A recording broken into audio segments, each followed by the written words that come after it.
Our goal in this video is to figure out the area of a trapezoid. Now we're first going to start out by just drawing a trapezoid. Now remember, a trapezoid is just a quadrilateral in which it has at least one pair of parallel sides. And so in this case, this is what we have. So to figure out the area of this thing, what we're going to do is we're going to divide this area into other individual areas. And so I've done that by making two right triangles and a rectangle. So I'm going to label each of these individual areas A1, A2, and A3. So if we wanted to find the area of this entire trapezoid, all we would have to do is add A1, A2, and A3 together. Right? Make sense? Okay, so what I'm going to do is I'm actually going to label the points of this trapezoid. So now that we've labeled the points, we're ready to figure out what these areas are. So what we're going to start out by doing is we're just going to figure out what A1 is.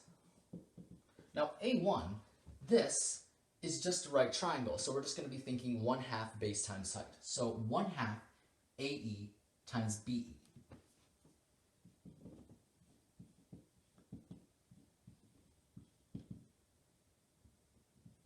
Now for A2, this is just a rectangle, so we're just thinking base times height. So EF times CF.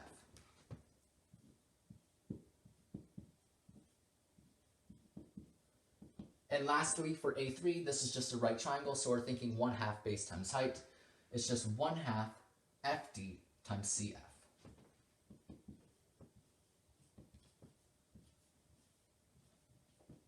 So this is what we get. Now, you might be thinking, wait a minute, this looks like a lot. How am I even supposed to work with this? But, well, remember, we've been using BE and CF. And we know that both BE and CF represent the height of our trapezoid. So we can think of these two things as the height of the trapezoid. So all I'm going to do now is I'm just going to replace BE and CF with H. So we have H right here, H right here, and H right here.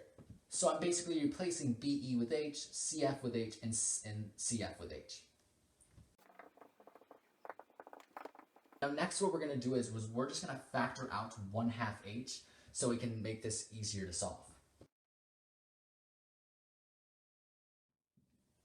And so when we do that, we get this inside of our parentheses. Now we see that we get AE plus 2EF plus FD. We know that AE plus EF plus FD, that's just equal to the bottom base of our trapezoid. So I'm going to just label this B1 as the bottom base of our trapezoid. So AE plus EF plus FD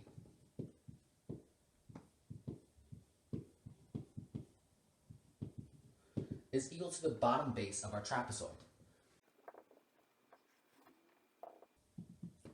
Now here's the thing. This isn't AE plus EF plus FD. This is AE plus 2EF plus FD.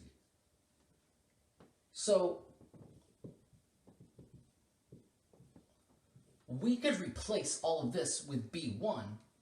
The only problem is we have an additional EF, so we have to add EF to it.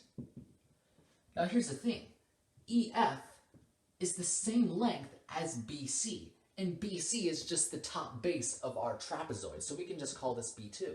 So B2 is just the top base of our trapezoid. Since EF and BC are equal to each other, EF is equal to B2. EF is the length of the top base of our trapezoid, so we can replace EF with B2. So I'm just replacing EF with B2. And so this is the area of a trapezoid.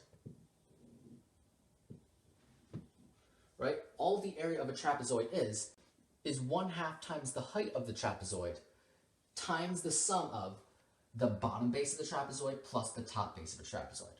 Right? So the area of a trapezoid is just 1/2 HB1 plus B2.